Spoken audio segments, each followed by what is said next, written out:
Group. నమస్కరిస్తున్నాను.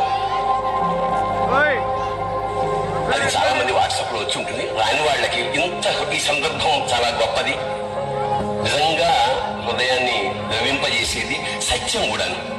నాన్న ఎందుకో వెనకబడ్డాడు, అది శీర్షిక. అమ్మ 9 నెలలు మోస్తే నాన్న 25 ఏళ్ళు.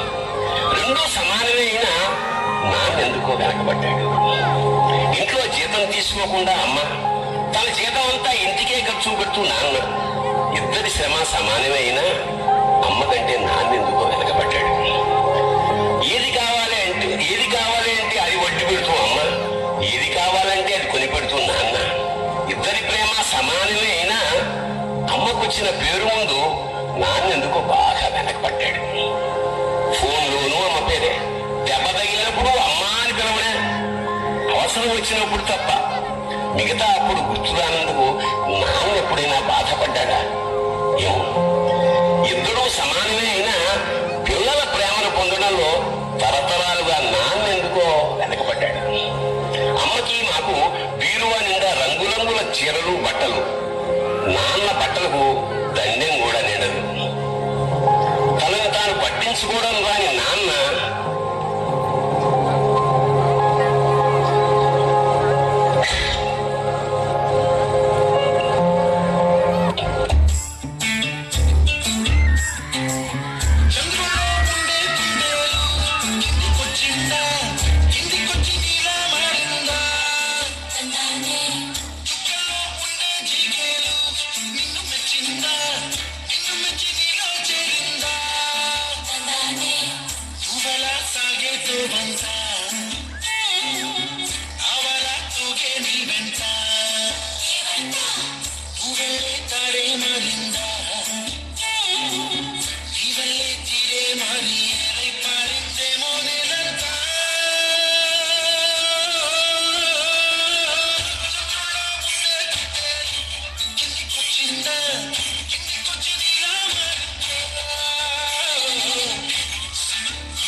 సార్లు హార్ట్ స్ట్రోక్ వచ్చింది. ఇంకోసారి వచ్చిందంటే బ్రతకడం కష్టం. నీకు చాలా సార్లు చెప్పాను నువ్వు ఎక్కువ పని చేయకుండా రెస్ట్ తీసుకో అని. కానీ నువ్వు కూతురు ఆనందం అని చెప్పి నీ ఆరోగ్యం పాడు చేసుకుంటున్నావు. ఇలా అయితే బ్రతకడం కష్టం అయ్యా. నా కూతురి ఆనందం కంటే నాకేది ముఖ్యం కాదు. తనని ఆనందంగా ఉంచడంలోనే నేను ఆనందంగా ఉంటాను. నాన్న త్వరగా రా నాన్న, నాకు బాగా ఆకలిస్తుంది. తొందరగా ఇంటికి వెళ్ళిపోతాం.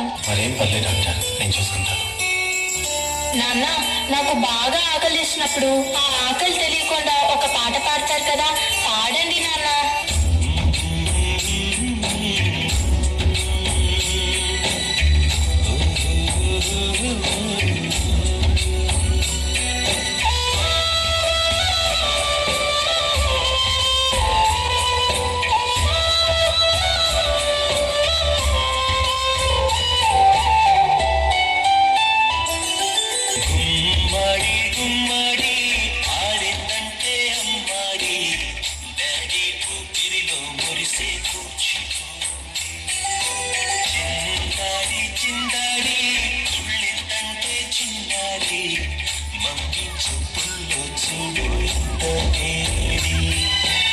నాన్న, కాళ్ళు నొప్పి వస్తున్నాయి నాన్న. పగలంతా పాడి తినదే పరిగెత్తే పైడి లేడి చిలకల్లే చెవిలో ఎన్నో సునాడి పట్టుకోదే పన్నెండైనా చేయాలి. గుమ్మాడి ఆడిందంటే అమ్మాడి డాడీ కూకిరిలో మురిసే కూచిపూడి. చంద్రయ్య ఎక్కడయ్యా నా అద్దె డబ్బులు? 6 నెలల నుండి అడుగుతున్నాను, ఈ రోజుకి ఇంకా ఇవ్వలేదు. ఇలా అయితే ఉండొద్దయ్యా. నా ఇల్లు ఇప్పుడే ఈ క్షణమే ఖాళీ చేసి వెళ్ళిపోండి. అయ్యా కొంచెం చిన్నగా మాట్లాడండి అయ్యా. లోపల నా కూతురు నిద్రపోతుంది, విన్నదంతా బాధపడుతుంది. ఎలాగైనా 2 రోజులు డబ్బులు కట్టేస్తానయ్యా. ఏంటి చిన్నగా మాట్లాడాలా? అద్దె కట్టడం చేత కాదు కానీ కూతురు ముందు పరువు కావాల్సి వచ్చిందా? రేపటి కల్లా నా అద్దె డబ్బులు నాకు ఇవ్వకపోతే ఇంట్లో ఒక్క సామాను కూడా ఉండేవాడు. ఏమైంది నాన్న? ఏం లేదమ్మా, పద పడుకుందాం. నేను మొత్తం విన్నాను నాన్న, నువ్వేం బాధపడకు నాన్న. నేను బాగా చదువుకొని ఒక మంచి ఉద్యోగం చేస్తాను. మనమే ఒక మంచి ఇల్లు కట్టుకొని ఆనందంగా ఉన్నాం. అప్పుడు ఎవరికి డబ్బులు ఇవ్వాల్సిన అవసరం లేదు కదా. నాన్న. ఎన్నెన్నో ఆశలతో పెంచానమ్మ గుండెల్లో,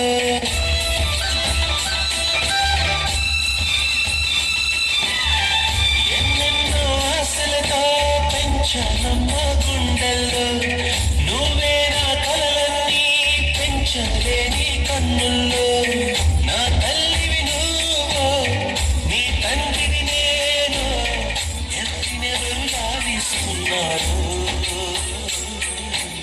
ఏమైంది నాన్న? డాన్స్ చెయ్యి, డాన్స్ చెయ్యి నాన్న. చిత్రంగా చూస్తుంటే నీ కమ్మకి పొంగిందే ఆ చూపులు కావాలి. నాన్న, రేపు నాకు ఢిల్లీలో ఇంటర్వ్యూ ఉంది. అందులో కానీ నేను సెలెక్ట్ అయితే 60,000 జీతం వస్తుంది. ఇక మన కష్టాలన్నీ తీరిపోతాయి, హ్యాపీగా బ్రతికేయచ్చు. నీ ప్రశ్నలు నీవి, ఎవ్వరో బదులెవ్వరుగా. జాగ్రత్తమ్మా, నీకోసం ఎదురు చూస్తూ ఉంటాను. త్వరగా వచ్చేవా? ఖచ్చితంగా ఆ జాబ్ ని సంపాదించే వస్తా. ఏ గాలో నిన్ను తరుముతుంటే అల్లరిగా, మరి నేను వెళ్ళొస్తాను నాన్న, నువ్వు జాగ్రత్తగా ఉండు. ఆగాలో లేదు తెలియదంటే చెల్లదుగా.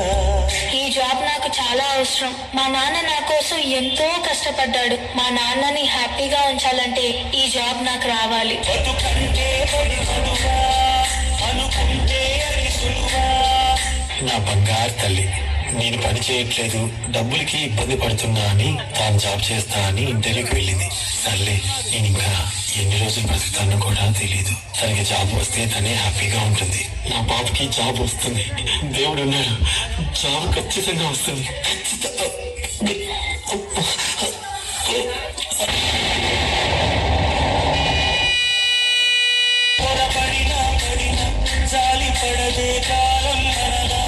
You are selected. నీకు ఈ జాబ్ వచ్చింది. Thank you so much sir. నాకు జాబ్ వచ్చిందని తెలిస్తే మా నాన్న చాలా హ్యాపీగా ఫీల్ అవుతారు. ఇప్పుడే ఈ విషయం మా నాన్నకు చెప్పాలి.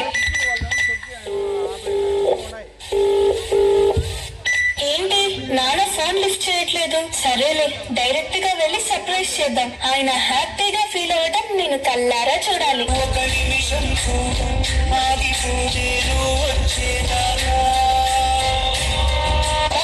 నువ్వు కన్న కలలో నిజమవుతాయి చూడు, అందుకే ఉన్నాడు ఈ నాన్నే తోడు. దశరథ మహారాజే నాన్నై పుట్టాడు, నువ్వు రాముడంత ఎదగనేడు. చరితను ఎక్కడో చూడని మమతల కూడే విధిలో, సంపద అంటే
తల్లి అయినా తండ్రి అయినా నిజంగానే చెప్ప ఓకే ఓకే చూడు